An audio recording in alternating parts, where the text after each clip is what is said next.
I would like to acknowledge the traditional custodians of the land on which I am privileged to be recording this podcast today, the Cammeraygal of the Eora Nation, and I would like to recognise their elders past and present.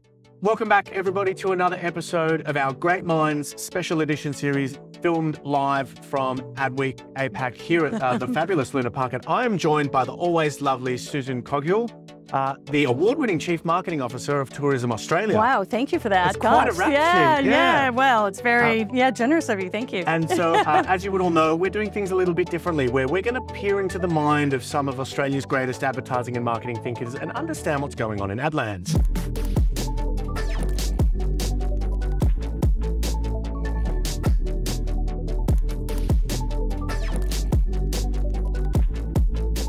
Susan, first question from me.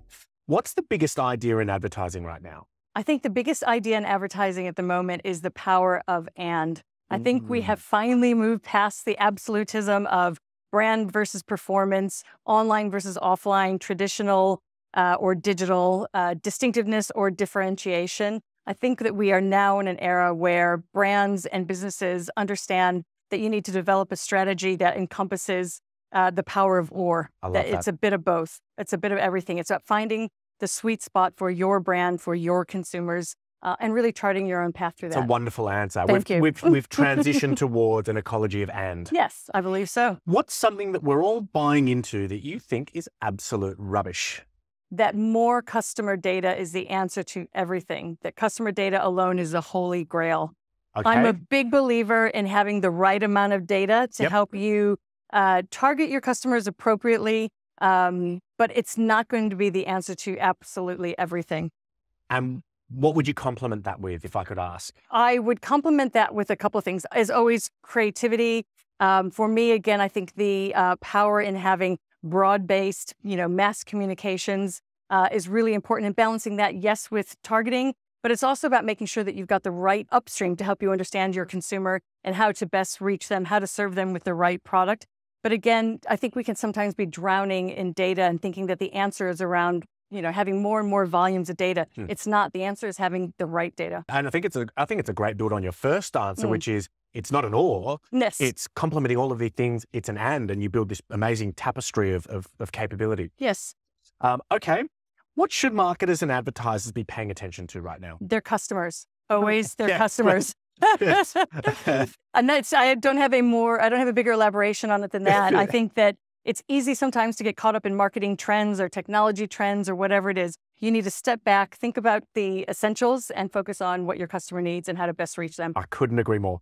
All right, other side of the coin. What shouldn't we be paying attention to right now? Comment sections on marketing media blogs or LinkedIn marketing pundits. Another phenomenal answer. Chart your own course. Full points. What excites you most about the year to come? What excites me about the year to come is finally seeing the fruits of our labor. We've spent the last couple of years, developing our strategy for reopening to the world, inviting the world back into Australia.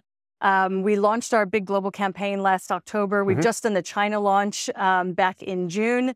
And we're now starting to see that, really impact our recovery. So starting to see that campaign, the results of that campaign flow through all parts of our marketing funnel. So as we're starting to see it hit our conversion campaigns, our partnership campaigns, and just continue to impact our brand metrics as well. Yeah, and welcoming people back to our shores. Absolutely.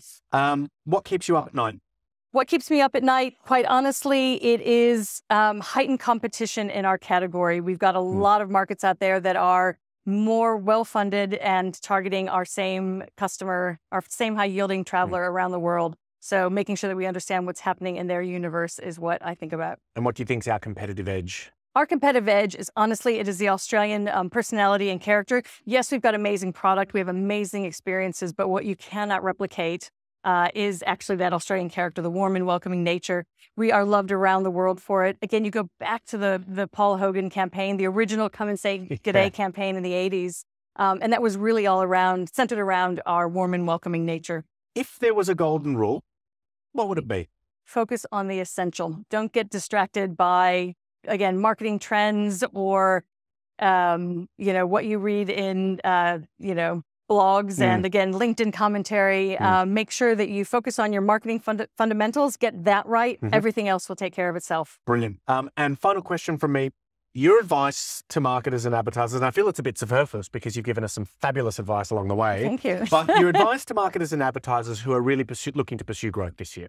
If I could give one piece of advice, it would be to think about growth, not just this year, but you have to think about growth over the long term as well. It's very easy to be caught up in short-term thinking, but you need to make sure you get your balance right between how you invest in, yes, your short-term activation to capture that immediate demand, but you've got to make sure that you're building long-term demand as well. Otherwise, you know, your brand and your business will suffer down the road. So you've always got to play a two-speed game. Now, next, and then. Yeah.